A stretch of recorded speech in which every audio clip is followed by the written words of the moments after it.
Nous estimons que la dette s'analyse d'abord de par ses origines. Les origines de la dette remontent aux origines du colonialisme.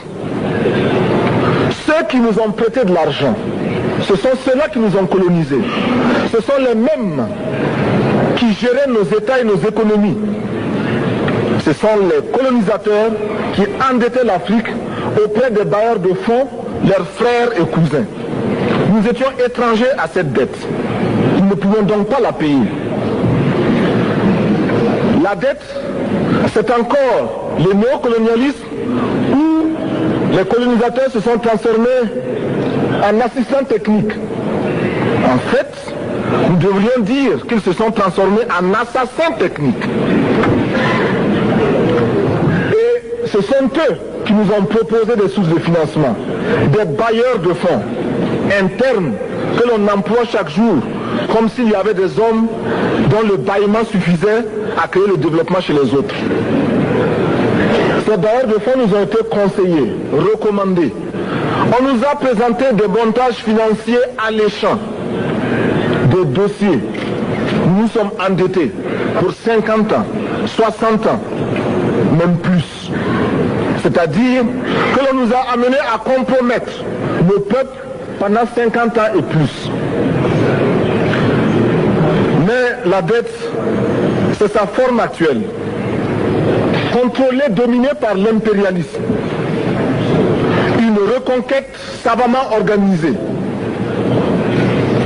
pour que l'Afrique, sa croissance, son développement obéissent à des paliers, à des normes qui nous sont totalement étrangères, faisant en sorte que chacun de nous devienne l'esclave financier, c'est-à-dire l'esclave tout court, de ceux qui ont eu l'opportunité, la ruse, la fourberie de placer les fonds chez nous avec l'obligation de rembourser.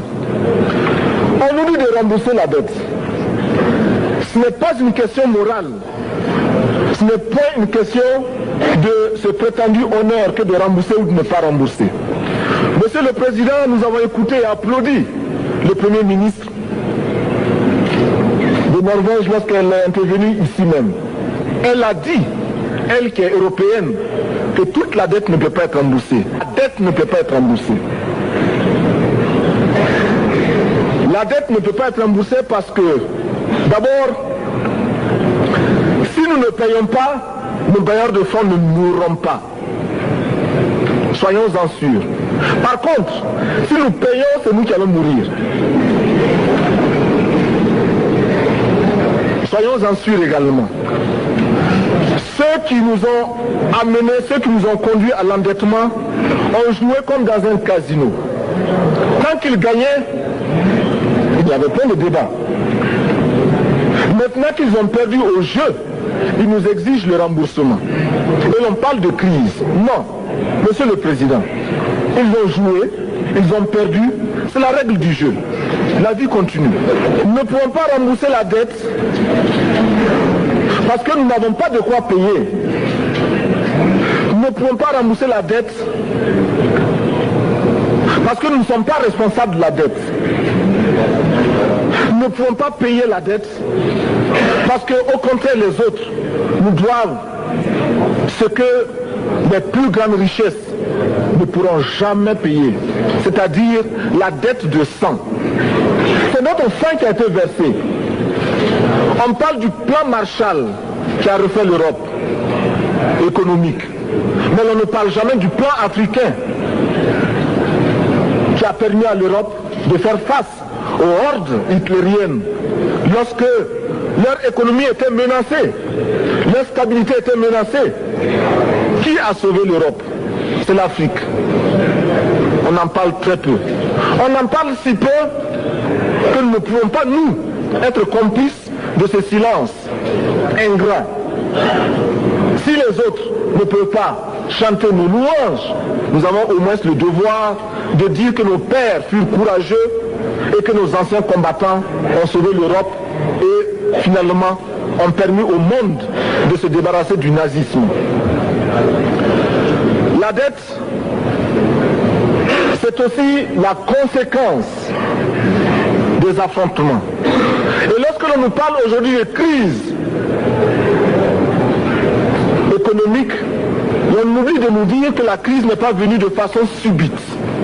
La crise existe du tout temps.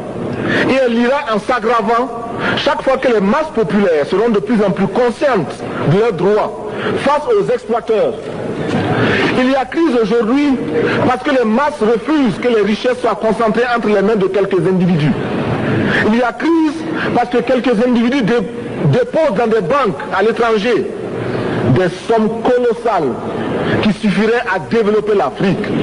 Il y a crise parce que face à ces richesses individuelles que l'on peut nommer, les masses populaires refusent de vivre dans les ghettos, dans les bas quartiers. Il y a crise parce que les peuples partout refusent d'être dans Soweto face à Johannesburg. Il y a donc lutte, et l'exacerbation de cette lutte amène les tenants du pouvoir financier à s'inquiéter. On nous demande aujourd'hui d'être complices de la recherche d'un équilibre. Équilibre en faveur des tenants du pouvoir financier, équilibre au détriment de nos masses populaires. Non, nous ne pouvons pas être complices. Non, nous ne pouvons pas accompagner ceux qui sucent le sang de nos peuples et qui vivent la sueur de nos peuples. Nous ne pouvons pas les accompagner dans leur démarche assassine. Monsieur le Président, nous entendons parler de clubs. Club de Rome, club de Paris, club de partout. Nous entendons parler du groupe des 5, du groupe des 7, du groupe des 10, peut-être du groupe des 100, et que sais-je encore. Il est normal que nous créions notre club et notre groupe. Faisons en sorte que dès aujourd'hui, Addis Abeba devienne également le siège, le centre d'où partira le souffle nouveau, le club d'Addis Abeba.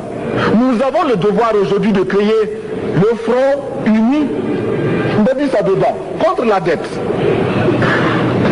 Ce n'est que de cette façon que nous pourrons dire aux autres, en refusant de payer la dette, nous ne venons pas dans une démarche belliqueuse. Au contraire, c'est dans une démarche fraternelle pour dire ce qui est. Du reste, les masses populaires en Europe ne sont pas opposées aux masses populaires en Afrique.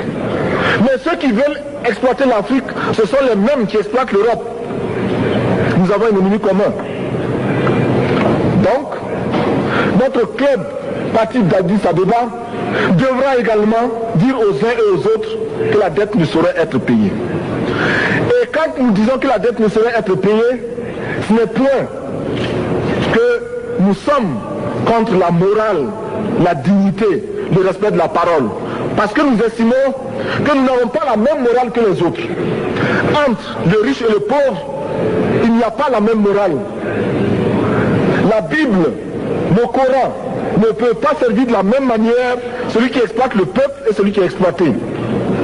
Il faudrait alors qu'il y ait 2 éditions de la Bible et 2 éditions du Coran.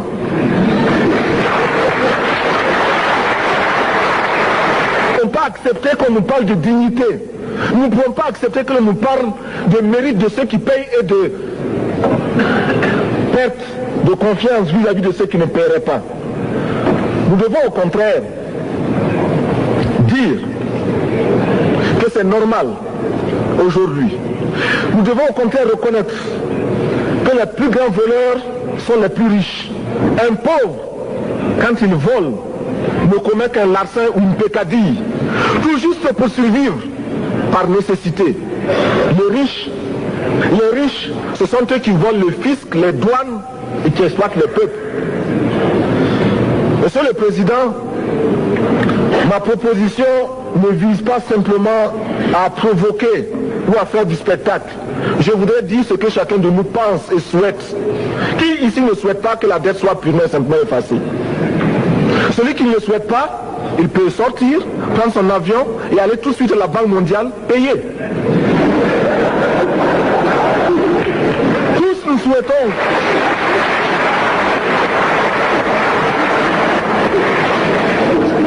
ma proposition n'est pas non plus, je ne voudrais pas que l'on prenne la proposition du Burkina Faso comme celle qui viendrait de la part jeunes, sans maturité, sans expérience. Je ne voudrais pas non plus que l'on pense qu'il n'y a que les révolutionnaires à parler de cette façon. Je voudrais que l'on admette que c'est simplement l'objectivité et l'obligation. Et je peux citer, dans les exemples de ceux qui ont dit de ne pas payer la dette, des révolutionnaires comme des non-révolutionnaires, des jeunes comme des vieux. Je citerai par exemple, Fidel Castro a déjà dit de ne pas payer. Il n'a pas mon âge, même s'il est révolutionnaire. Mais je pourrais citer également François Mitterrand, qui a dit que les pays africains ne peuvent pas payer, les pays pauvres ne peuvent pas. Je pourrais citer Madame le Premier ministre. Je ne connais pas son âge et je m'en voudrais de le lui demander. Mais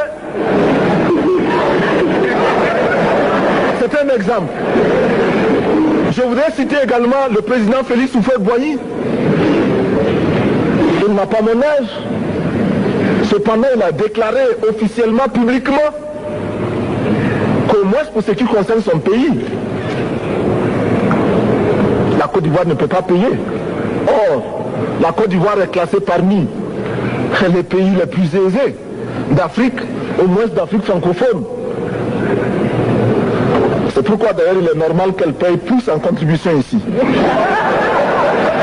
Mais, Monsieur le Président, ce n'est donc pas de la provocation.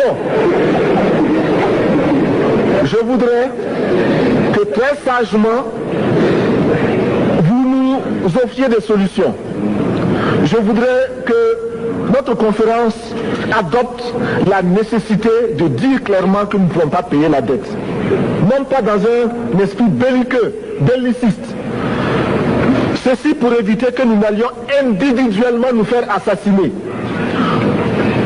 Si le Burkina Faso tout seul refuse de payer la dette, je ne serai pas là à la prochaine conférence. Par contre, avec le soutien de tous, dont j'ai besoin, avec le soutien de tous, nous pourrons éviter de payer. Et en évitant de payer, nous pourrons à notre développement. Et je voudrais terminer en disant, chaque fois qu'un pays africain achète une arme, c'est contre un Africain. Ce n'est pas contre un Européen. Ce n'est pas contre un Asiatique. C'est contre un Africain. Par conséquent, nous devons également, dans la lancée de la résolution de la question de la dette, trouver une solution au problème de l'armement. Je suis militaire et je porte une arme. Mais Monsieur le Président, je voudrais que nous nous désarmions. Parce que moi, je porte l'unique arme que je possède et d'autres ont camouflé les armes qu'ils ont.